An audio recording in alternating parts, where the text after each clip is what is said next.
Je suis la maman d'Alexandra, une Congolaise vivant au Canada, précisément dans la ville des Trois-Rivières, où elle est étudiante à l'université et elle combine avec un job étudiant. Je fais cette vidéo parce que ma fille est introuvable. Introuvable depuis le mercredi. Le lundi, nous, on a très bien échangé avec elle, tout était normal. Bec et ongle, moi je ne vis que pour mon enfant.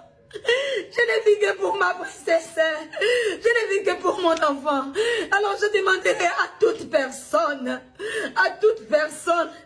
qui pourra avoir des nouvelles, je ne sais pas, des indices, quelque chose qui pourra nous aider. Qui pourra aider la police canadienne, parce que la police canadienne, elle travaille, elle continue encore à travailler maintenant. Mais je pense que par mon devoir de mère, je ne peux pas rester comme ça.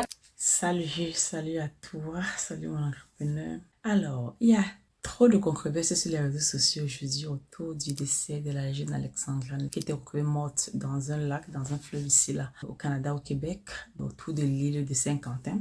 Je ne vis pas beaucoup au Québec, donc j'y vais pour le travail. Je ne peux pas que vous expliquer. On est à Trois-Rivières, donc c'est quoi, 2h30 de la ville de Montréal en voiture, non là de Sherbrooke, j'imagine.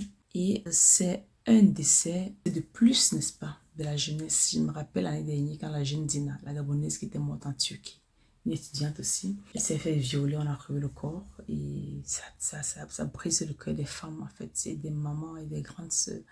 Ça veut dire ça peut être n'importe qui et on pleure, c'est bien de pleurer mais c'est également bien de tirer des leçons dans ce décès-là. C'est également bien de prendre des circonstances existantes ou alors qui arrivent aux autres et de se poser la question, c'est de savoir comment en fait empêcher cela d'arriver. Les autorités, les décideurs mettent une politique en marche afin de vouloir empêcher que des choses comme ça continuent à arriver, surtout à la jeunesse brillantissime qui vont en fait être les leaders, n'est-ce pas, de demain. Et moi ça m'a interpellée parce que pour moi c'est une éducation. Si vous savez, je suis passée très tôt aussi, étudier en France. L'un de mes parents, j'avais 24 ans et ça m'a rappelé que généralement à 21 ans pour une fille, tu es une adolescente.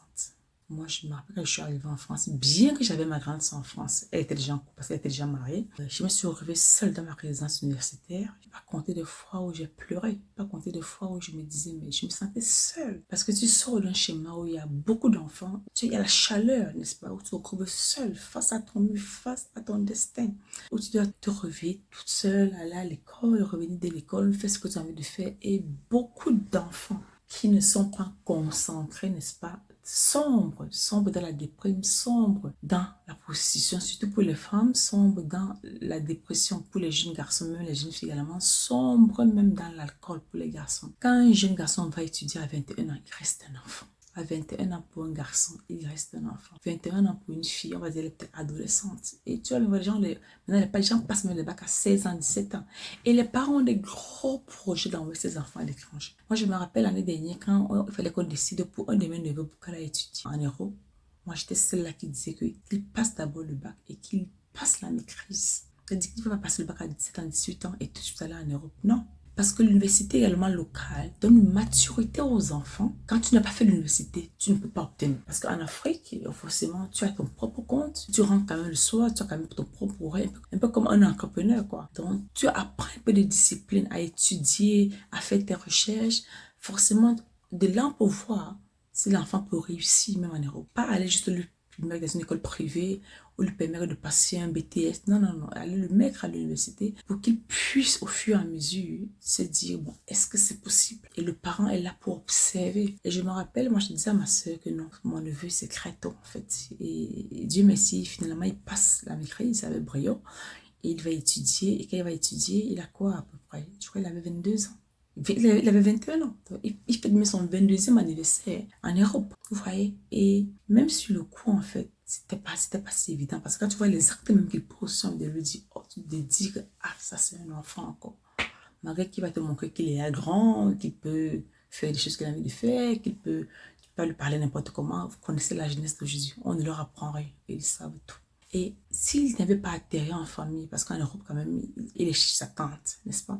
S'il n'avait pas atterri en famille, je ne crois pas que cela aurait eu le même impact s'il avait habité seul. Parce qu'on a découvert notre jeune garçon hein, depuis qu'il est en famille. Et comme il est dans un environnement différent, on le redécouvre au fur et à mesure, sortir de sa famille. Comme tous les jeunes, forcément, ils veulent toujours voler de leurs propres ailes.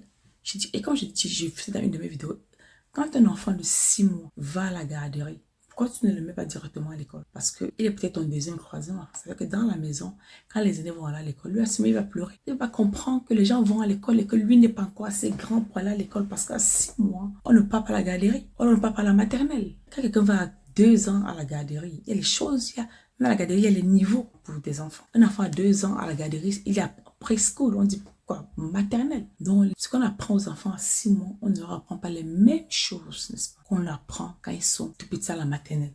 Donc, il y a toujours cette différence-là. Et quand j'ai appris le décès de la petite Tina, mon cœur s'est déchiré parce que on a tellement des enfants autour de nous qui sont dans cette tranche d'âge-là, qui se retrouvent seuls. Parce que moi, je me suis retrouvée seule. Je vous dis, peut-être je n'ai pas déprimé ou je n'ai pas accepté la dépression prendre le dessus sur moi. Mais il fallait que je parte à l'école. Et quand j'arrive en France pour la première année, j'ai le challenge d'imposer mes matières. Parce que j'avais la maîtrise avait des très bonnes notes, j'avais la mention. On ne voulait pas me valider mes matières. Donc, il fallait que je lutte, je m'impose dans mon université pour dire à la directrice des programmes que hey, mon diplôme là, il doit être validé en partie parce que je ne vais pas reprendre la maîtrise. Et c'est tout ce challenge qu'on n'explique pas à nos parents. Nos parents vont se dire que oh non, celle-là là en France, ça fait que automatiquement ton avenir est assuré. Mais si tu n'es pas concentré sur tes études, si tu n'es pas face aux mauvaises amitiés, si tu n'as pas de la famille autour, parce que même avec la famille autour, ça peut rapidement, en fait, réajuster ton équilibre.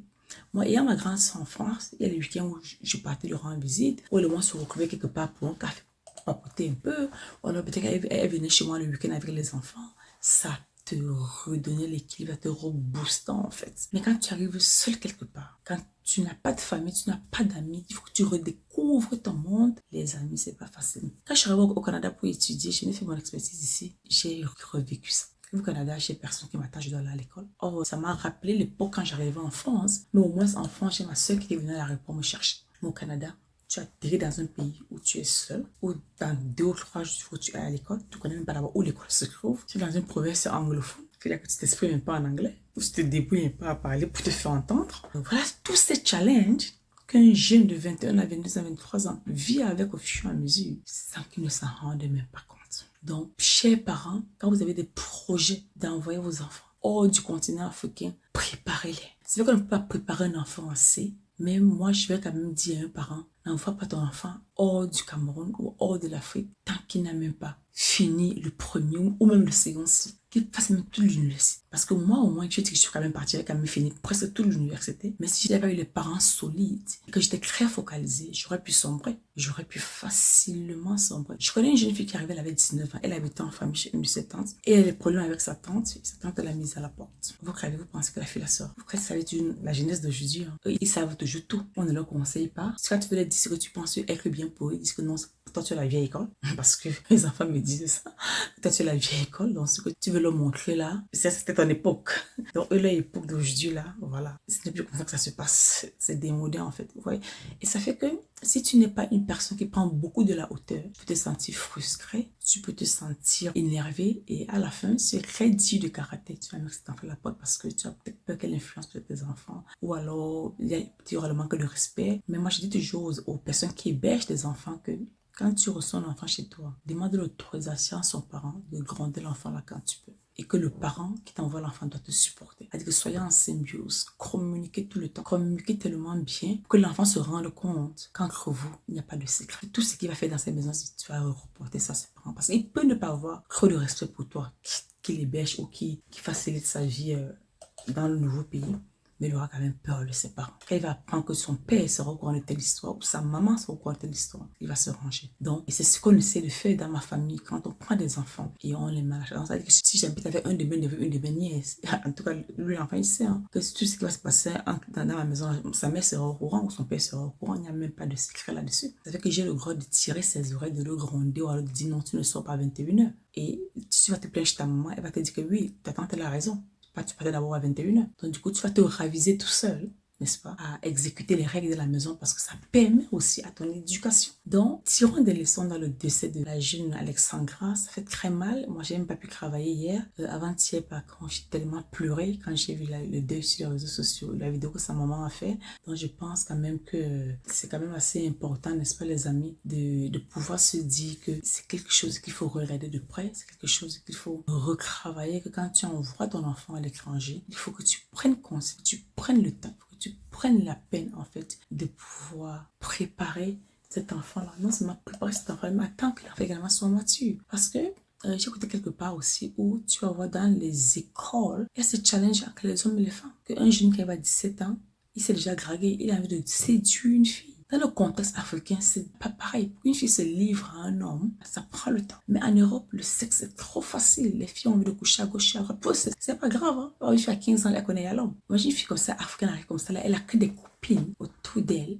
N'est-ce pas? Elle a 6 ans, elle est encore vierge. Que des copines autour d'elle qui ne font que ça. Que cela va tenir longtemps dans sa virginité. Parce qu'elle tiendra longtemps dans sa virginité. Et très rapidement, elle va sombrer elle aussi. Donc, que le deuil d'Alexandra nous enseigne, que sa mort soit vengée par le Dieu de vengeance, le Dieu de tout être humain et qui roule encore sur le ciel et sur la terre, que la famille soit profondément consolée, que sa maman aussi soit franchement consolée. Et celui qu'elle a servi parce qu'elle parlait de Dieu même dans ses vidéos TikTok, franchement, se lève pour elle. D'accord les amis? Sur ce, hasta mañana.